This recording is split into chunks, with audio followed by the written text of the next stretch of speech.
Hello and welcome to another episode of the Spaghetti Westerns podcast. I'm Tom Betts, your host. This is season 7, episode 7, number 128. We're going to do something a little bit different today. I'm going to talk about a European Western that is not either Spanish, Italian, or German. It's actually Swedish. But it shows that the interest in Westerns picked up after the success of The Winnetou and Fistful of Dollars, and other countries in Europe decided to jump on the bandwagon. So we'll start off with the history of the spaghetti Western, and it's going to be Wild West story, and then we're going to talk about whatever became of Mamie Van Doren. Who are those guys? Rocco Lerro. And the film of the week is 800 Bullets. The CD of the week will be the same. Got an autograph for you. I haven't got a book. Poster is going to be something different.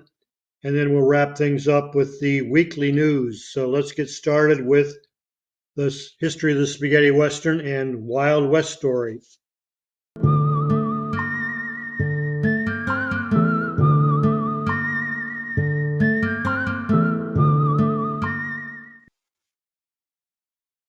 Okay, Wild West Story is a 1964 Swedish film production. Director is Borge Nyberg. Story is by Nyberg and a guy named Robert Brandt.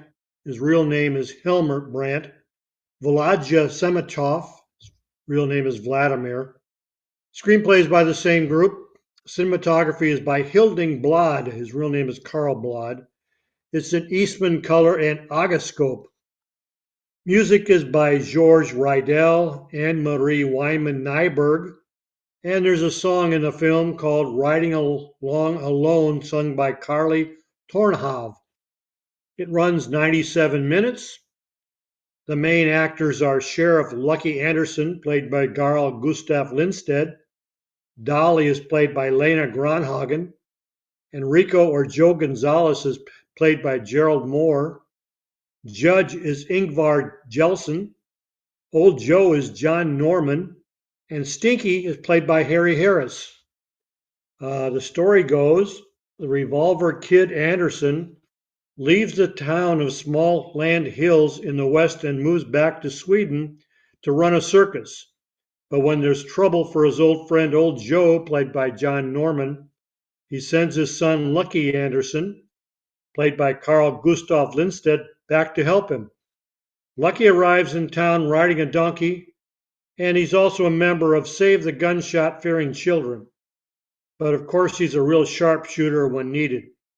Old Joe, who owns all the land in the area, is having problems with the bandit Gonzalez, played by Gerald Moore, and his band, who are trying to get hold of the land deeds because there is oil on the land, and also some Indians who have forgotten where they buried their battle axe. So they are harmless until they find the right spot so they can dig it up again. Lucky is immediately appointed sheriff by the crooked judge, played by Ingvar Jelson, who is in league with Gonzalez, known as the fastest gun in the West. Then appears a troupe of dancing girls and a troubadour. The bandits all fall head over heels in love and go out and pick flowers. So it continues with stupidity and nonsense until the predictable ending with a huge brawl. And we'll get into the brawl a little later on. Anyways, this is available on Swedish DVD, which came out in 2010. For any of you who want to pick it up and watch it. I have not seen the film myself. With the making of the German Winnetou films and the huge international success of Fistful of Dollars, other European countries tried their hands in producing westerns, mostly with their production companies. Most of these films were comedy, as I feel most of the European film industry, other than the German, Spanish, and Italians, had little interest or an in-depth knowledge of the real American West, just the legends and what they had seen in films exported to their countries after World War II, where the populace was eager to forget the war and were eager to catch up on American films they were not able to see during that time. Sweden jumped in on the action with Wild West Story, which was billed as the first Swedish Western. This Swedish Wild West spectacle is a typical slapstick in the amateur theater spirit. It was filmed in the Swedish county Smallland, and Yugoslavia, so you can already see the level of humor in 1963. Just as in I Dod Mon Spar, a 1975 Spanish or a 1975 Swedish Western, in Swedish and English languages are mixed throughout the Carl Gustaf Lindstedt, who is one of Sweden's leading comedians in those days, who has the lead. It's apparently very silly and a Western parody. In 1964, star Gerald Moore, together with his second wife Mai, planned the formation of an international film company headquartered in Stockholm with Swedish and American writers. The company was to have featured comedy, adventure, crime, and drama shows for worldwide distribution. By then fluent in Swedish, he also planned to star in a film for TV in which his character, a newspaper man, would speak only Swedish. In 1964, he made the comedy western Wild West Story on location in Yugoslavia, in which the good guys spoke Swedish and the bad guys, as himself, spoke in English. As far as the actor credits go, or profiles, Sheriff Lucky Anderson was played by Carl Gustaf Lindstedt. He was born in Stockholm, Sweden on February 24, 1921. His parents were poor, so he had to start work at the age of 16 as a delivery boy. Meanwhile, he began acting and performing at weddings and stag parties. In 1944, he met Gunnar Nas Linksvit and Kurt Minimal Ashton, and together they formed Tre Nas, touring Sweden in comedy sketches. In 1946, the three of them joined the Casino Theater, performing comedy routines together with Arne Kalrud and Gösta Bernhard. In 1957, he bought the Kostgaten Theater together with Arne Kalrud. They also appeared on a radio series which became a success in the late 1950s. His first movies were often extensions of what he had done on the stage. He died in Stockholm on January 16, 1992, at the age of 70. Dolly was played by Lena Gronhagen. She was born Corinne Anna Lena Gronhagen on January 7, 1938, in Luleå, Norrbottens land, Sweden. She was a film and TV actress and singer. She began in amateur theater playing Pippi Longstocking. Then she was discovered and became a film actress, appearing in 48 films from 1958 to 2012. She starred in the 1969 film Made in Sweden, which won a Silver Bear Award at the 19th Berlin International Film Festival. In the past decade, she's returned to the theater. Then we have Enrico or Joe Gonzalez, played by Gerald Moore. He was born Gerald Leonard Moore on June 11, 1914 in New York City, often referred to as a poor man's Humphrey Bogart. He appeared in over 500 radio plays and starred as Philip Marlowe. He then appeared in 70 films and 100 TV appearances. Moore, as I mentioned earlier, planned on setting up a film company in Sweden with his second wife, Mai, but died of a heart attack in Stockholm on November 9, 1968, at the age of 54. Moore's only child, Anthony Jeffrey Moore, was born in 1947 and later became a Los Angeles Superior Court judge. The judge was played by Ingvar Jelson, who was born Anders Ingvar Jell in Karna, Sweden on May 20, 1923. He was a theater, film, and voice actor who appeared in over 100 film and TV series from 1945 until 2012. He was married to actress Meta Valander, born in 1924, and they had 2 children. Jelson died of pneumonia on December 18, 2014, at the age of 91. Old Joe was played by John Norman. John Anders Norman was born in Kristianstad, Sweden on July 19, 1884. He began his film career in 1921 and ended after 92 films and TV appearances in 1964, shortly after his appearance in Wild West Story. He died in Stockholm on November 11th, 1966, at the age of 82. Last but not least, we have Stinky, who is played by Harry Harris. Harry Harris was supposedly born Harrisos Harasathas on February 28, 1924, in New Hampshire, New York, and he emigrated to Sweden. His first film was in 1948's City Across the River, and he only appeared in 4 films and an appearance on a TV series called of the FBI in 1974. What happened to him after that is unknown. He's not to be confused with the American director of the same name. Okay, that wraps it up for the Wild West story. So now we'll move on to whatever became of Mamie Van Doren.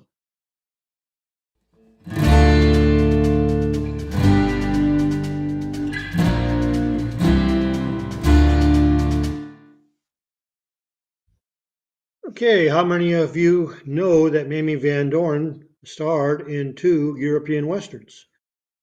Mamie Van Doren was born Joan Lucille Olander in Rowena, South Dakota on February 6, 1931. Van Doren worked as an usher when she was in high school at the Pantages Theater in Hollywood and had a bit part on an early LA TV show. She then sang with the Ted Fiorito's band and entered several beauty contests. At age 17, she eloped to Santa Barbara, California with Jack Newman, who was 10 years her senior. According to Mamie, he was abusive and the marriage was quickly dissolved. In the summer of 1949, at age 18, she won the titles of Miss 8-Ball and Miss Palm Springs. Producer Howard Hughes discovered Van Doren when she was crowned Miss Palm Springs. The pair dated for several years. Hughes launched her career by placing her in several RKO films, starting with 1950's Jet Pilot. Her line of dialogue consisted of one word, "Look!" and she appears uncredited in the film. Though production of the movie was from 1949 to 53, delays by Hughes, it was not released until 1957. The following year, 1951, she posed for a pinup girl artist, Albert Vargas, whose photo appeared on the cover of the July 51 issue of Esquire magazine. She chose her stage name from President Dwight D. Eisenhower's wife, Mamie, her first name, and the surname of celebrated scholars Carls and Mark Van Doren. After a couple of more cameo-type roles at RKO, including a decent part alongside Lee Van Cleef in Guns, Girls, and Gangsters in 1958, she signed with Universal International Films and made her debut for Universal in the college romance The All-American, which was made in 1953. During these early years, she was linked romantically with such celebrities as Donald O'Connor and hotel magnate Nicky Hilton, but married bandleader Ray Anthony in 1955. The marriage lasted until 1961, and they had a son, Perry Ray Anthony, born in 1956. While having lunch at Universal Commissary, Van Doren made the acquaintance of producer Albert Zug Smith. Against the better judgment of the Universal brass, Zug Smith hired Van Doren for his Western as the Grace Kelly role in his Western Star in the Dust, made in 1956.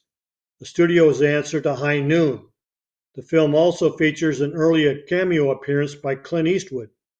After several G-rated co-ed comedies, she posed for Playboy in 1963. Van Doren found her film options severely limited in Hollywood, so she went to Europe, where she appeared in her first Euro-Western, a German odor called Freddy und das Lied der Prairie, which was released in the U.S. as The Sheriff Was a Lady, starring German singer Freddie Quinn. Returning to the States, she made a handful of films and TV appearances, but with the release of 2 widely panned stinkers, Las Vegas Hillbillies and The Navy versus the Night Monsters, she basically gave up acting for almost a decade. During this hiatus, she starred in her final Euro Western, The Arizona Kid, in 1971 with Gordon Mitchell and Filipino comedian Chiquito. Like Wild West Story, which we talked about earlier, the film contains both English and Filipino language called Tagalog.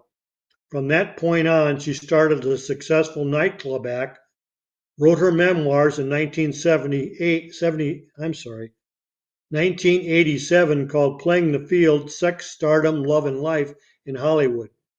In 1994, she received a star on the Hollywood Walk of Fame, and in 2005, the former Miss Palm Springs became the recipient of a Golden Palm Star Award on the Palm Springs Walk of Stars.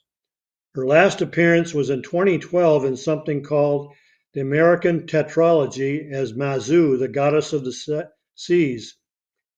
Mamie's been married 3 times since her divorce from Ray Anthony. Baseball star Lee Myers in 66 to 69, Ross McClintock in 72 to 73, and to dentist actor Thomas Gordon Dixon from 1979 until the present. Today she has a blog called Inside Out. The last post I saw was in December of 2023. Okay, that wraps it up for Mamie Van Doren. Now we'll move on to Who Are Those Guys and Rocco Lerro.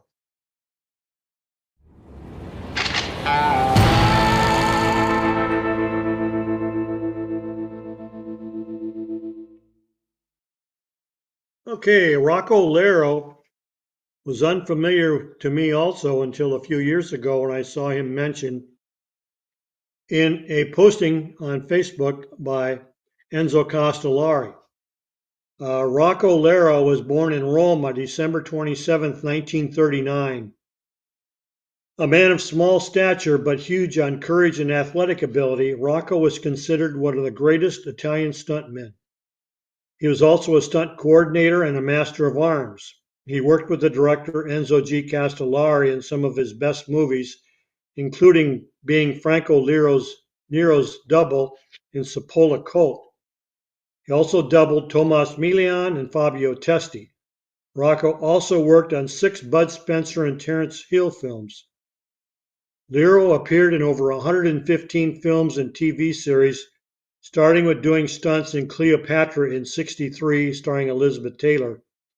In 58 of these films, he appears in acting roles, starting with his first credited role as the guard of the lab in 1965's Agent X 1-7 Operazione Oceano, starring Lang Jeffries. He finished his career working as a stunt coordinator on the 1991 film Pugni di. While researching Rocco, I found a newspaper article in the New York Daily News dated August 17, 1969.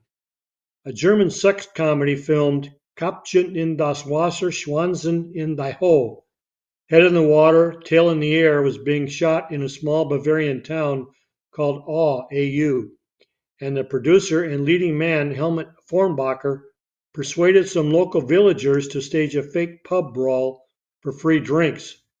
Many beers later, some 30 youths swapped out the balsa wood chairs and cardboard tables for the real things, and what started out as a make-believe fight ended up with 1 torn off ear, 4 broken noses, 3 concussions, and 2 broken ribs. Rocco received a fractured skull in the melee.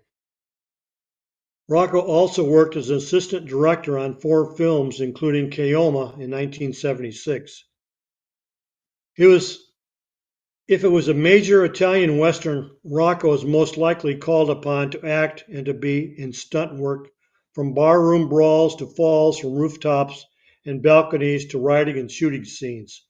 He could do it all, and no matter what the scene and no matter how dangerous, he appeared in 49 spaghetti westerns. In 1989, he opened the acrobatic school SAC Sporting Club in Rome. Sadly, Rocco Lerro died from Parkinson's disease on August 21, 2005, at the age of 66. I'll post both Rocco and Mamie's credits on both Facebook and YouTube when we get finished this episode. Okay, let's move on to the LP and CD of the week.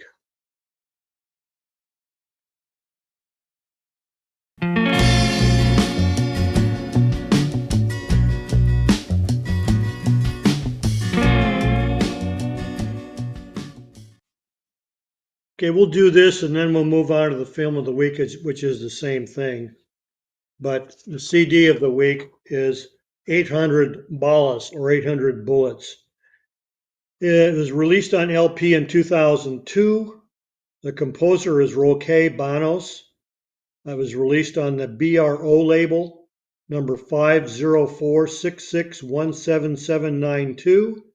Has 29 tracks of music and a listening time of 44 minutes and 33 seconds. It's valued at $28. Uh, the CD was released in 2003. Also, everything is the same label, DRO. The number 50466177792 has 29 tracks and the same listening time of 44 minutes and 33 seconds. The value is $25 to $40. For some reason, it's worth more than the LP.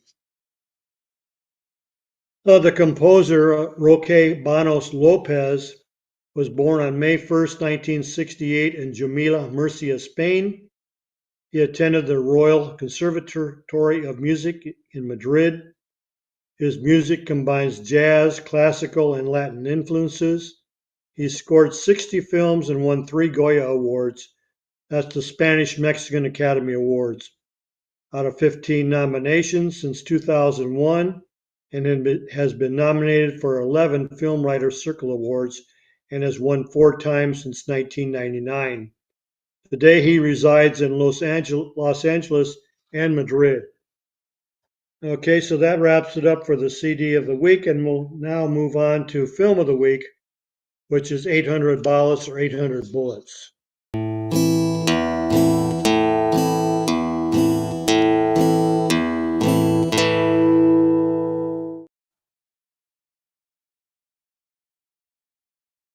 Sorry, allergies are affecting me with all the rain. 800 Balas or 800 Balas is the Spanish title. 800 Bullets is the English title. It's a 2002 Spanish film production. Producer and director is Alex de Iglesias. His first name is really Alejandro. Story and screenplay are by George Guerra Chiarvaria and Alex de la Iglesia. Cinematography is by Flavio Martinez Labiano. It's in color. Music, as I said, is by Roque Banos. And running time is 124 minutes. The main actors, really, there's 5 of them. We're going to talk about 4 of them. Is Julian Torralba, which is played by Sancho Gracia. Cheyenne is played by Angel de Andres. Laura is played by Carmen Mora. And Carlos is played by Luis Castro. The secondary character named Scott, played by Eusebia Pancela, but we won't get into him. Other than that, there's no other actors in here that you would know of unless you're a Spanish resident and have seen a lot of Spanish films. The story goes, Juan Torralba, played by Sancho Gracia, is a former movie stuntman in Almeria, Spain. He and several of his colleagues who once made a living in American Spanish westerns now are reduced to doing stunt shows for minuscule audiences of mainly Japanese tourists on the decaying set built for those films. Julian wrestles with dark memories of the death of his son, also a stuntman, and with estrangement from his daughter-in-law Laura, played by Carmen Mora, and his grandson Carlos, played by Luis Castro. Carlos, a young boy, becomes intrigued with his late father's life and runs away to join Julian and his band of has-beens. There, Carlos is initiated into the rambunctious life of those hard-drinking Fa cowboys. But when Laura, a powerful executive looking for a new site for a tourist resort, learns that Carlos has joined the hated Julian, she moves to destroy even this remnant of Julian's once proud career. Julian and the cowboys decide to fight back in the only way they know how. Although this was made as a drama, the film has become an homage to the stuntmen who made spaghetti westerns in the 1960s and 70s.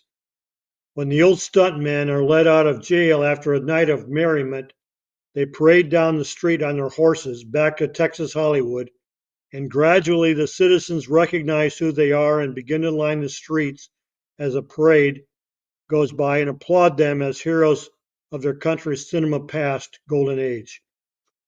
This has excellent acting by all the main actors, and the use of Texas Hollywood, now called Fort Bravo, are the main highlights. If you've seen a spaghetti western, you'll recognize all the places that they film in this film. The rotoscope opening credits and the opening scene, which shows the accident of the stagecoach that rolls and kills Julian's son, shows spaghetti westerns reminiscent of those early films can still be made today. The main theme, a modern version of Morricone's The Good, the Bad, and the Ugly, is also superbly done. You can find that on YouTube. There's also a scene where Julian shows his grandson a locked up room that is a virtual museum of props and movie posters from the era of the spaghetti westerns, with a full-size cutout of Clint Eastwood, which he claims was a personal friend, but all the other members of the stunt show don't believe him and laugh. The ending is heartfelt and once again shows the respect these men deserve, as Clint Eastwood, a convincing lookalike, shows up for Julian's funeral.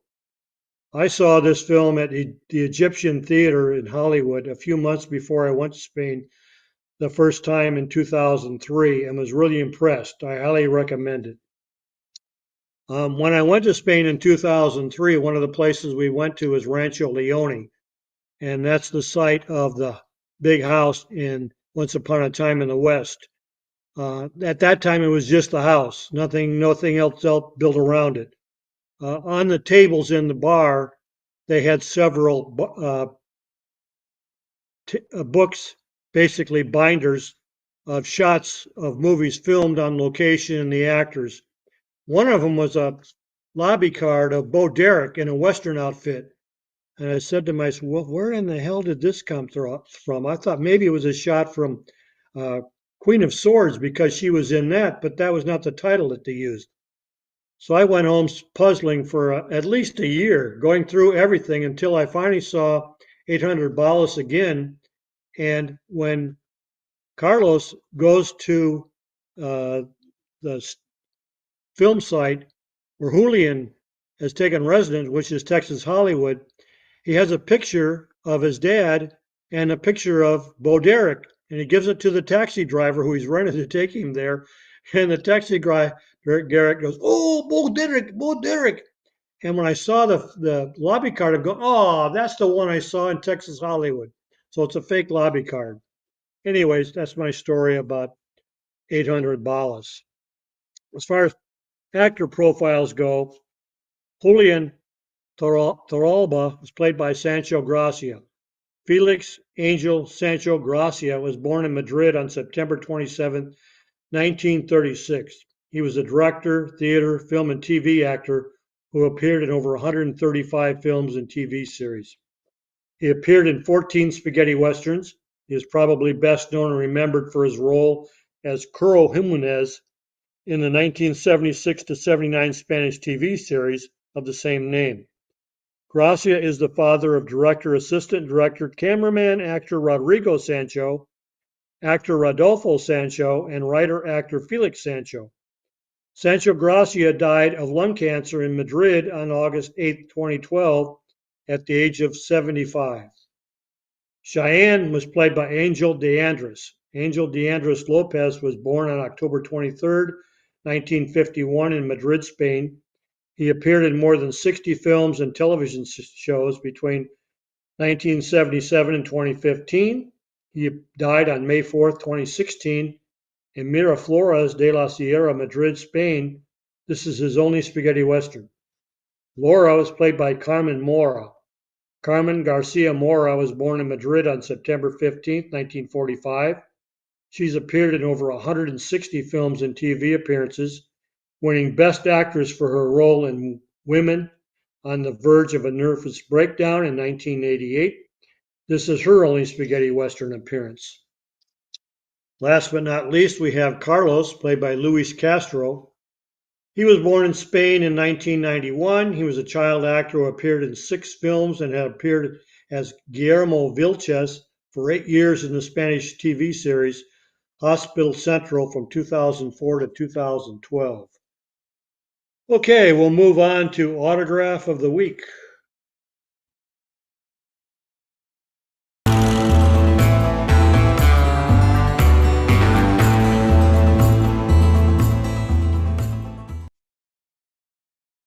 Autograph of the Week is Sancho Gracia, and I bought this on eBay. Here's his autograph.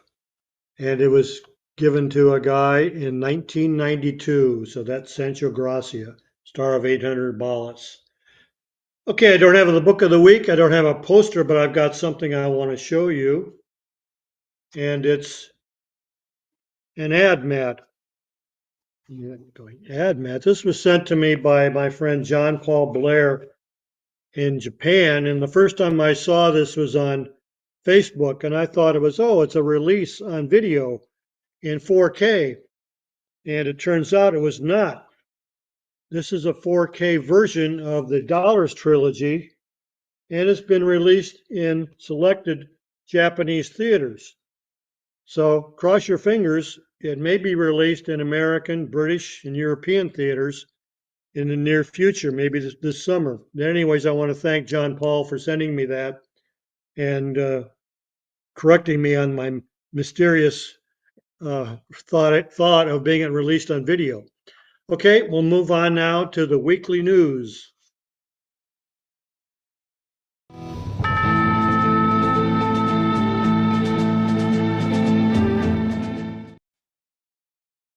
Never do a bi-weekly edition of the Spaghetti Westerns podcast. We get 3 times the news releases. I've got a bunch of DVs to go over, but I'm only going to go over highlights. You can go to the Spaghetti Westerns database to find out all the information on these. And Seb usually refers you to Amazon in Spain, Germany, Italy, whatever else is out there where they're released to get more detailed information also. But the first one I have to talk about is a new German double DVD of Die Verdammt, Pistolen von Dallas, and 10,000 Blutige Dollar, which is the Dirty Pistols of Dallas, and $10,000 for a Massacre. It was released on Mediax's Tonpool label on March 1st, and it contains 2 discs. Then we have a new British Blu-ray release of Guns for San Sebastian, which came out in '68, directed by Henri Verneuil, starring Anthony Quinn,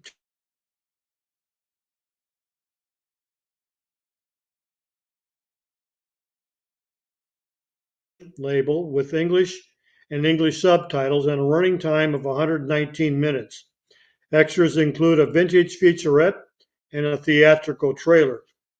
Then we have a new USA Blu-ray release of Death Rides a Horse, which came out in '67, directed by Giulio Petroni and starring Lee Van Cleef and John Philip Law. This was released on the KL Studios Classics label on March 5th. It's in French with English subtitles.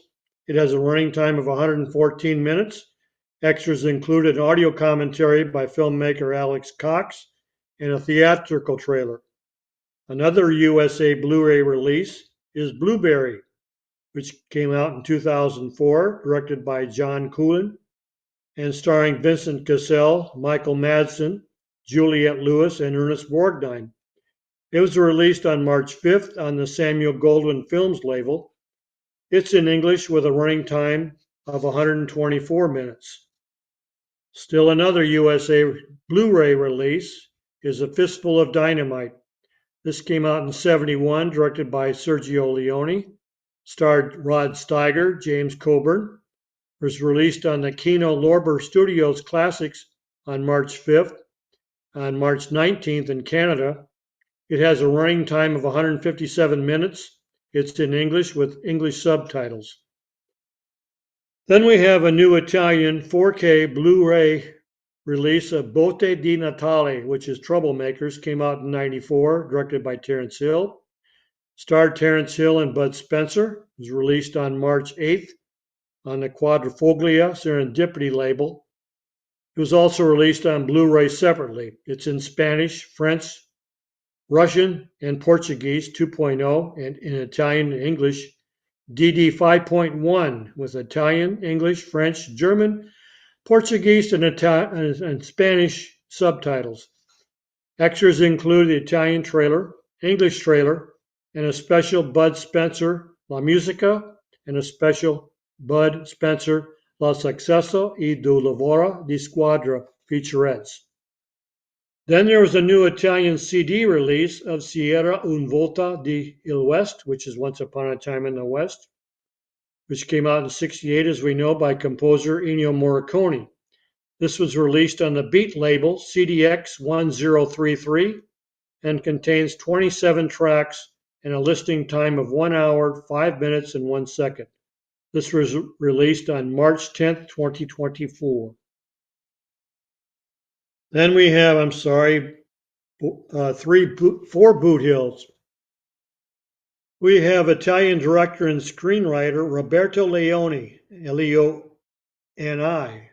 who died in Rome on March 5th, 2024. He was 83. Leoni scripted more than 75 films, some of which have become real cult movies, such as Santa Sangre in 1989 by Alejandro Jodorowsky, and My Dear Killer in '72 by Tonino Valeri. He also wrote and directed TV films beginning in August 2017. He reviewed new and classic movies on his talk show, Roberto Leoni Movie Reviews. Leoni was co-writer of the 1977 spaghetti western California, starring Juliana Gemma and William Berger. Then we have Italian actor and voice dubber Angelo Nicatra. He died in Rome on March 8th. He was 75. He was the brother of director Giancarlo Nicatra. Angelo made his screen debut as a child actor in the 1950s. He was better known for his dubbing and was the official voice of American actor Morgan Freeman after the retirement of Renato Mori. He was also the voice of Mr. Potato in the 4 Toy Story films. Nicatra was the Italian voice of Simone Andrew in 1971's Badman's River, Chris Chattel in 1971's They Call Him Cemetery, Pedro Sanchez in '72's My Horse, My Gun, Your Widow, Alberto Dell'Acqua in '72's Panhandle 38, Antonio Marcina in 1976's Keoma, and Walter Lucchini in 1981's Buddy Goes West. Then we have Italian theater, film, and TV actor Giorgio Mora. He died at his home in Naples, Italy on March 10th. He was 78. He was born in Naples on August 26, 1945, and graduated in '66 from the Academy of Dramatic Art in Naples. He made his debut in theater with Eduardo de Filippo, with whom he worked from 1970 to 1980. As a character actor, he was present in about 20 films, including his only spaghetti western Arapaho in 1984 in the role of Piero Paolo. Then we have veteran American actor Malachi McCourt. He died in Manhattan Hospital on March 11th. He was 92. Malachi Gerard McCourt was born in New York City on September 20th, 1931. He was an American actor and writer of Irish ancestry. McCourt was the 2006 Green Party candidate for governor of New York, losing to the Democrat candidate Eliot Spitzer. He was the younger brother of author Frank McCourt, 1930 to 2009. Malachi was raised in Limerick, Ireland. He acted on stage, on TV, and various films. These included The Molly Maguires, Beyond the Pale, Ash Wednesday. He also used to make an annual festive appearance on TV's All My Children as Father Clarence Malachi. He appeared in only one Euro Western, in an uncredited role in 1976 Montana Trap, aka Potato Fritz, with Hardy Kruger and Stephen Boyd. And last but not least, we have Michael Culver. He was a British actor who died on February 20th, 2024. He was 85. This information just came out this week. Born Michael John Edward Culver in Hampstead, London, England, on June 16, 1938. He was the son and nephew of actors Culver. I don't even have their names down. Was destined to he was the son and nephew of actors. Culver was destined to delve into acting himself. Culver attended Gresham School in Holt, Norfolk, UK, then went on to study in the London Academy of Music and Dramatic Art. Culver was married to actress Lucinda Curtis from 62 to 86. They had 2 sons and a daughter. He was currently married to actress Amanda Ward. Culver appeared in several television series, including recurring roles. Culver appeared as Aragon in one episode of the 1991 Euro television series The New Zorro, starring Duncan Rieger. Okay, that's all I've got for you, so that'll wrap up this episode of the Spaghetti Westerns podcast. And until I see you down the road, this has been a Roberto Genesi production. And until then, adios, amigos.